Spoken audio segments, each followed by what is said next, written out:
Hello ලස්සන ළමයි කොහොමද ඔයාලා හැමෝටම ඔන්න ඉතින් ඔයාලව අදත් මගේ channel එකට මම ආදරෙන් පිළිගන්නවා. ඉතින් අද මම අද දවසේ මම කරන දේවල් වලින් පොඩි දේවල් ටිකක් ඔයගලන්ට බෙදා ගන්න තමයි ලෑස්ති වෙන්නේ. ඉතින් ඊට කලින් අපි breakfast එක හදලා ඉමු.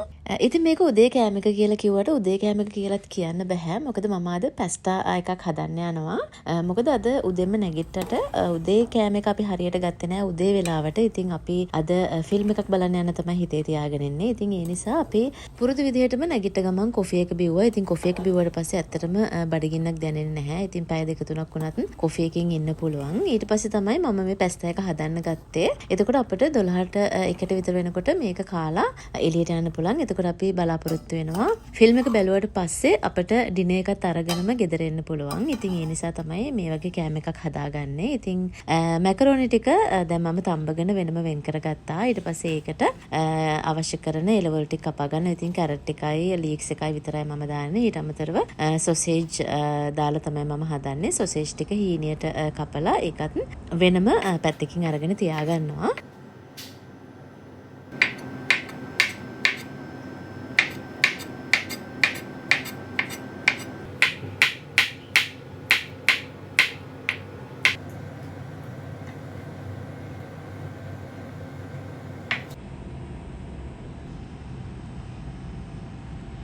අවශ්‍ය කරන දේවල් ඒ විදිහට කපාගෙන මම වෙනම අරන් තියා ගන්නවා. ඊට පස්සේ මම මුලින්ම කරන්නේ මේ වගේ පෑන් එකකට ඔලිව් තෙල් ටිකක් දාලා මුලින්ම මේකට සොසේජ් ටික තමයි දාන්නේ. සොසේජ් ටික දාලා හොඳට ඒ ටික බැදෙන්න අරිනවා. ඊට පස්සේ ඒකට මම එග් එකක් දානවා. එග් එකක් හෝ දෙකක් දාන්න පුළුවන්. ඉතින් මම පොඩි ප්‍රමාණයක් තමයි හදන්නේ. ඉතින් ඒ නිසා එක එග් එකක් තමයි මම දාන්නේ. එක එග් එකක් දාලා ඒකත් හොඳටම ෆ්‍රයි වුණාට පස්සේ ඊට පස්සේ මම ඒකට දානවා ඉඟුරු සුදු ලුණු, කපාගත්තු මිරිස්, ඒ වගේ අවශ්‍ය කරන දේවල් ටික ඔක්කොම දානවා. කරපිංචක් දානවා. දාලා ඒකත් හොඳට සුවඳ එනකන් බැදෙන්න අරිනවා එකට. ඊට පස්සේ තමයි මම ඒකට කෑලි මිරිස් කුඩු, ගම් මිරිස් කුඩු ටිකක් දාලා පොඩ්ඩක් සැර දානවා. සමහර වෙලාවල් වලට මම මේකට සෝයි සෝස් එකතු කරගන්නවා. ඒ වගේම තක්කාලි සෝස් එකතු කරගන්නවා. ඉතින් එහෙම සෝයි සෝස් ටිකක් තක්කාලි සෝස් ටිකක් දාන්න පුළුවන් නම් හොඳයි. ගොඩක් රසය වැඩි වෙනවා. ඉතින් මේ වෙලාව නම් මම එකතු කරගන්නේ නැහැ. ඊට පස්සේ මේ ඔක්කොම එකට හොඳට බැදුනට පස්සේ තමයි මම ভেජිටබල් ටික එකතු කරගන්නේ.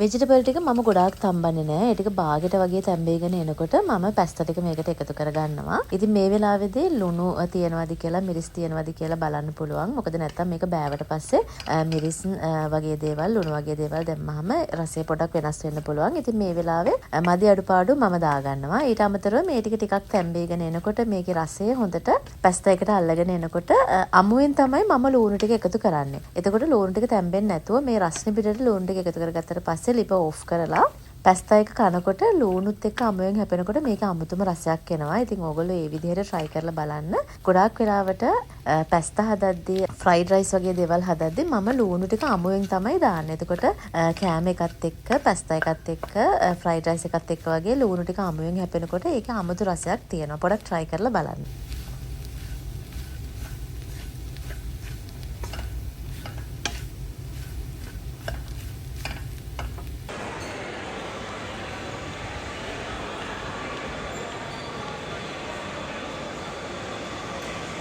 ඉතින් ඔන්න හදාගත්ත පැස්තා එකත් කාලා අපි දෙන්න ආවේ එළියට. ඉතින් එමිරේට්ස් මෝල් එකට තමයි අපි ආවේ ෆිල්ම් එකක් බලන්න කියලා හිතේ තියාගෙන. ඉතින් ඇත්තටම අද ගොඩාක් සෙනග නැහැ. මම හිතනවා තියටර් එක ඇතුළෙත් ගොඩාක් සෙනග නැති වෙයි කියලා. ඉතින් අපි බලන්න ආපු ෆිල්ම් එක තමයි Final Destination Bloodlines. ඉතින් මගේ ආසම මූවි වලින් එකක් තමයි Final Destination. ඉතින් ඒක අලුත්ම මූවි එක ඇවිල්ලා තියෙනවා. ඉතින් අපි දෙන්න ඒක බලන්න ආවා එමිරේට්ස් මෝල් එකට.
ඉතින් මං වගේම තව කවුද ඉන්නේ මේ මූවි එකට කැමති අය. මේක ඇත්තටම ඉස්සර හරි ආසාවෙන් බලපු මූවි එකක් නේ. ඒනට ඉතින් දැන් මතක් වෙනකොට අර ඒකේ මැරෙන විදිහවල් දකිනකොට මට හිතෙනවා දැන් නම් මට ඒක බලන්න ගොඩක් අප්‍රිය වෙයි කියලා. ඉස්සර වගේ නෙමෙයි.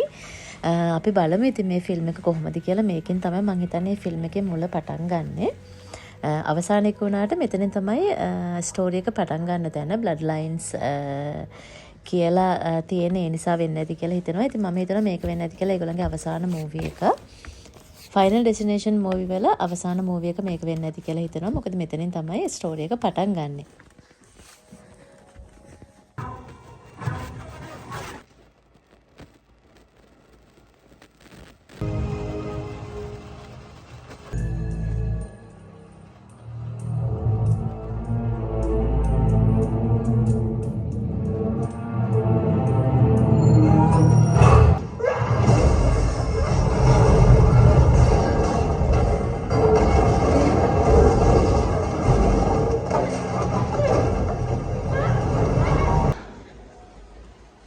ඉතින් ඇත්තට හිතුවා වගේම ඒක ඉස්සර තරම් දැන් බලන එක ලේසි නෑ. මොකද දැන් මට ඒ වගේ ෆිල්ම් බලන්න ආස නෑ කියලා හිතෙනවා.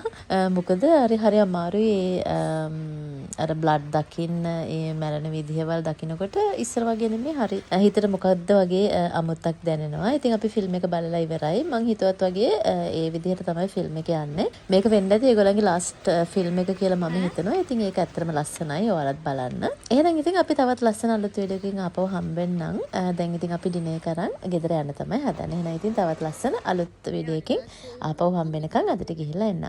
බයි.